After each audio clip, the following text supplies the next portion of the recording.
皆さん、こんにちは、こんばんは。大芸遊戯のホイコーローです。今日はですね、タイトルにも記載させていただいたんですけども、中国の免税がどうも変わったみたいっていうところで、もうつい先日6月に、私が現地に行ったのにもかかわらず、もう変わるんかいっていうような話が来まして、ちょっとコメント欄でですね、我々の仲間と言うべき方がですね、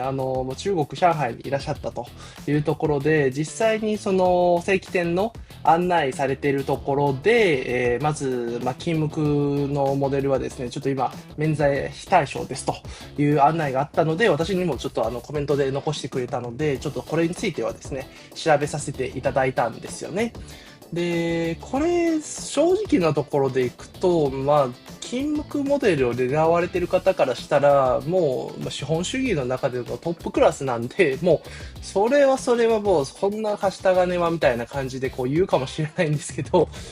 とはいえですね、1000万もするような時計のうちの、9%になりますので、約100万前後のお金が変わってくるよっていうような話になりますので、ここはですね、しっかりとちょっと把握しながらですね、現地でトラブル回避っていうところも、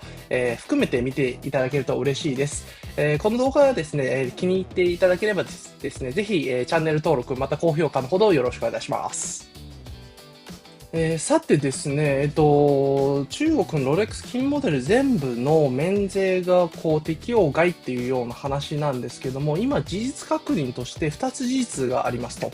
で1つ目はですね、公式の法律上っていうところで、これも中国にいる弁護士だったりっていうところも確認はしているんですけども、明確な免税対象外っていうところではないですと。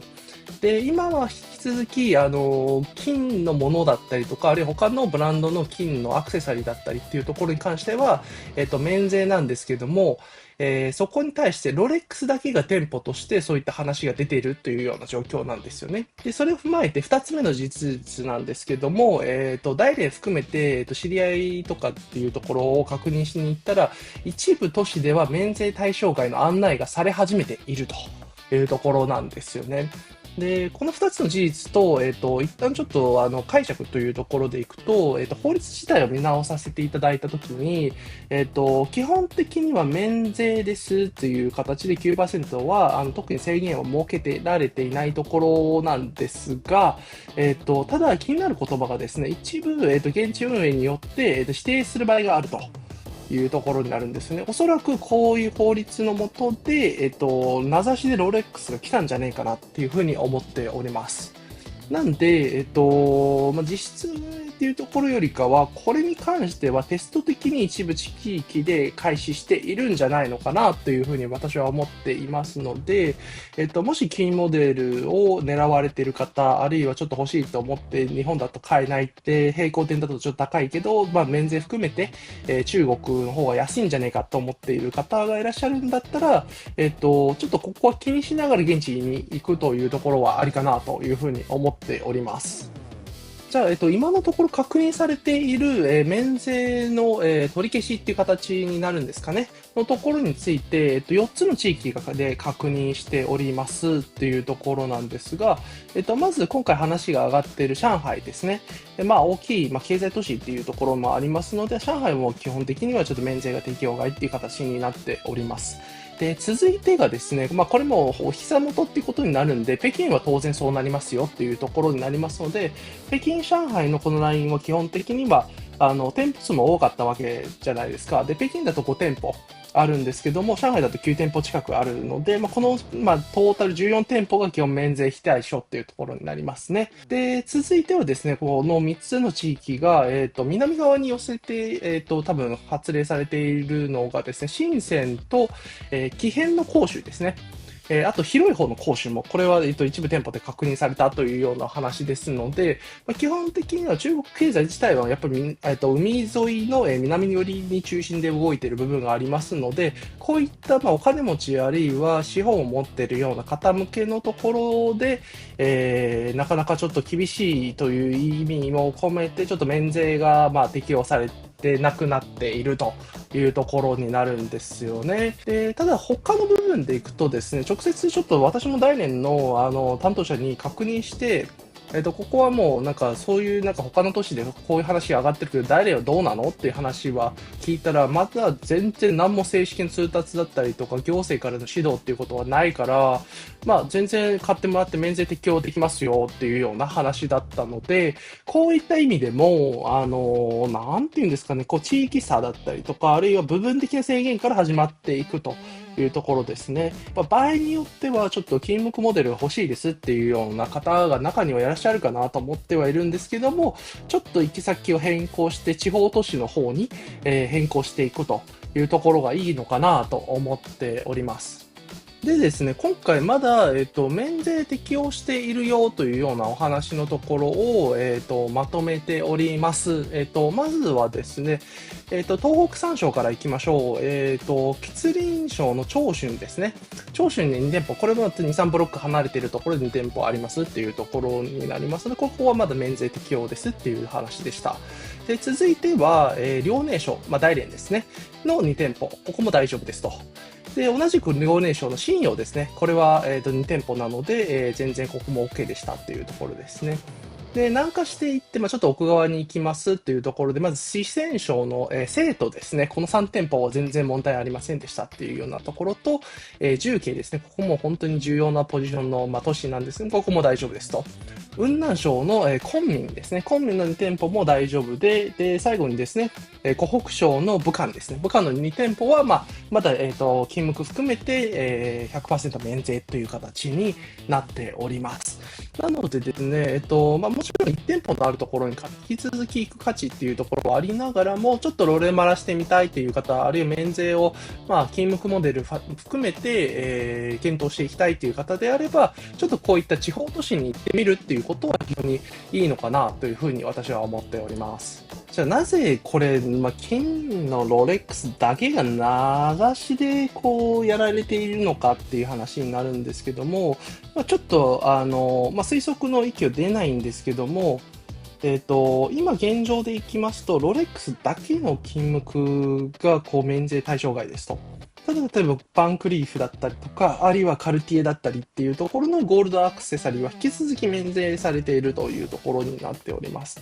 で、これに関して、おそらくではあるんですけども、中国当局がですね、水面下の、指導が行われてるんじゃないかなっていうところなんですよね。これ正式なものではなくて、要は、これよくあることなんですけども、政府から見て、ちょっとそこは引き締めましょうっていうような話だけが先に行って、で、ロレックス側も、ちゃんとしたブランドではありますし、で、中国現地の運営会社もあったりしますので、そこをいち早く、リスクヘッジ含めて、行政に対して、同意するっていう意味で、免税がなくなっていっているという流れになっていると思うんですよね。で、同時にですね、これ、ロレックスの性質上というところになるんですけども、やっぱり金融的なこう観点から見ていったときに、ロレックスを買って、正直言うと、例えば、出国する、入国するっていうところで、普段使いの時計っていうところでね、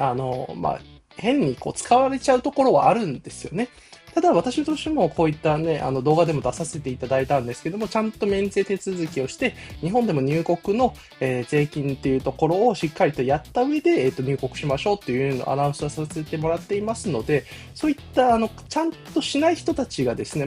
ちょっとね、金融的に、悪さをしようというところの、一つの、出口だったわけなんですよね。そこに対して、しっかりと、税金を取っていこうというところも含めて、こういった貴金属を含めて、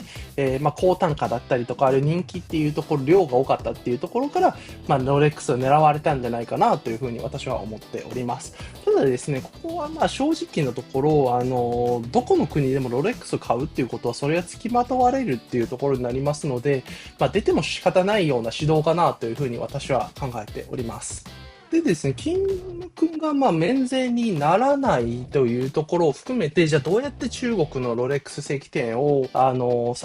攻略していこうかっていう話にはなるんですけれども、まず大前提ですよ。ステンレスモデルはですね、引き続き免税になりますので、ここは安心してください。人気モデルは引き続きこのあたりも含めてステンレスであれば問題ないですっていうところと、勤務モデル自体がですね、やはり、選ばれる方、あるいは欲しいと思われている方っていうのはですね、資本主義のですね、もうトップにいらっしゃる方だと思うんですよ。なんで、そういった意味も含めて考えていくと、これって、正直なところ、税金は関係ねえという方も中にはいらっしゃると思うんですよね。払ってやってもいいぞと。で、それでも欲しいものを出してみろと。で、ホイコーローにね、こんだけ中国のことああだこうだ、こうだ、ああだこうだって言ってね、出なかったじゃねえかみたいな感じで文句言われても私は仕方ないなと思ってはいるんですけども、ただ現状としては、免税がなくなってちょっと買いにくくなったなというふうに思っております。その中で、やはり日本と比べていくと同じ金額モデルというのがですね、圧倒的に日本で安いですっていうような話になっていますので、もちろんね、600万から、800万、場合によっては1000万超えるような、そんな時計ではありますが、ただ、お得に買おうというところでいくと、引き続き日本でロレマラをしていって、買っていくというところがいいかなと思っています。ただですね、やっぱりちょっとロレマラをするとか、あるいはちょっとそういうのはもうめんどくさいと。裕福層の方はもう税金払ってても、あるいはいろんなことを含めてコストを考えたら、1000万払った方が早いと。だけど、並行店よりかは、やっぱり使われてないものの方が良かったりとか、正規店に直接買いたいっていう方も中にはいらっしゃると思うんで、そういった方だけは、引き続き、中国に行ってみてくださいっていうところです。で、しかもですね、先ほどのね、お話しさせていただいた内容からすると、まだ一部地方の部分っていうところが、現状として免税対象ということにはなりますので、ここはもし、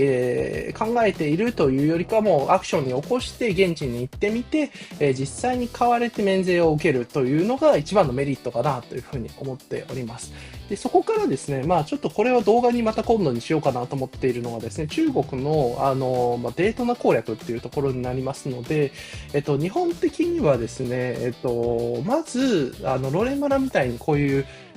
平等に買えるっていう状況ではなくなってきているのが、やはり中国でして、人気モデル、高いモデル、特にデートナのメテオライトだったりとか、そういったターコイズだったりっていうところを引っ張り出すために、あるいはステンレスのデートナを引っ張り出すためにはですね、ちゃんと攻略が必要ですと。で、中国の攻略方法ってもう本当に単純シンプルで、財力を持って攻略しろっていうところになるんですよね。じゃあその財力をどんどん攻略することによって、どんどん出しやすくなっていきますので、1本目に金目変えちゃう方も、もうなんか、ね、あるいはちょっと日本の購入制限でちょっとイラついちゃってるし、もうなんか、そこはね、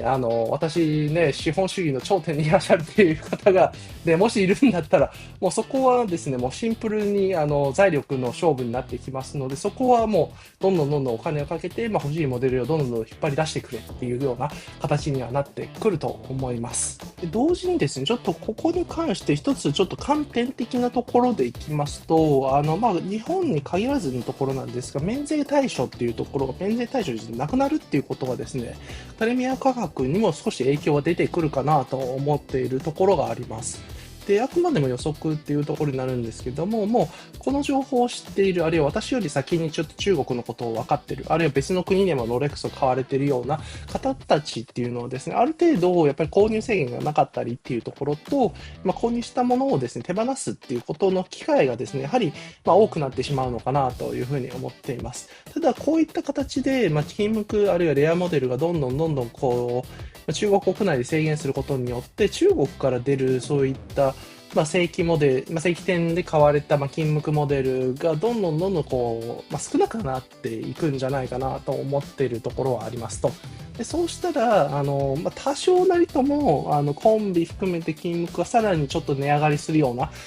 兆候が見られるんじゃないのかなというふうに私は思っていますので、ここに関してはですね、ちょっと、マーケットだったりとか、あるいはちょっとそういった動向を引き続き注視していこうかなと思っております。はい、ということでですね、今日のまとめとなります。今日は、まず中国の免税が、金目モデルに対して、適用されなくなるかもしれない。あるいは適用されていないというのは現実にあります。で、主に上海と、北京、木偏の講習、広い講習っていうところと、深センっていう形になっております。で、二つ目はですね、地方都市にはまだタイムラグがあったり、あるいはこれ実験的に導入している一部の地域だけっていうことになりますので、今後は塞がれるかもしれないのですが、ちょっと今はですね、情報戦っていう形で、まだ攻略の試合がありますと。で、三つ目です。金モデルの制限をかけることによって流通する金モデルの量が減るんじゃないかという予測のもとにですね、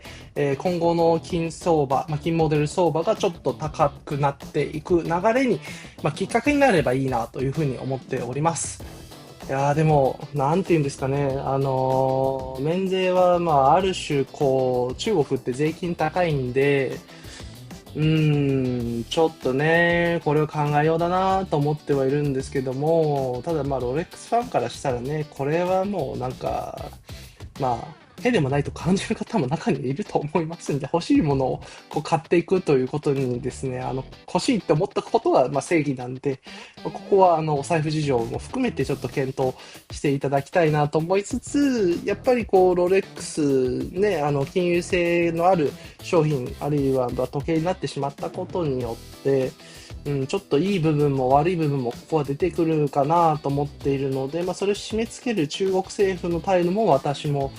すごく理解はするかなと思っています。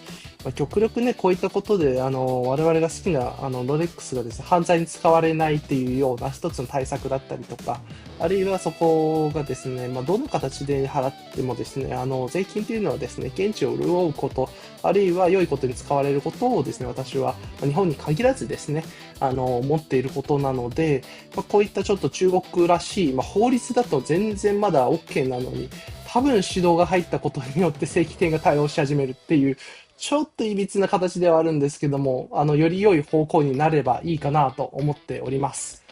それではですね、本日の動画は以上となります。気に入っていただければですね、チャンネル登録また、高評価のほどよろしくお願いします。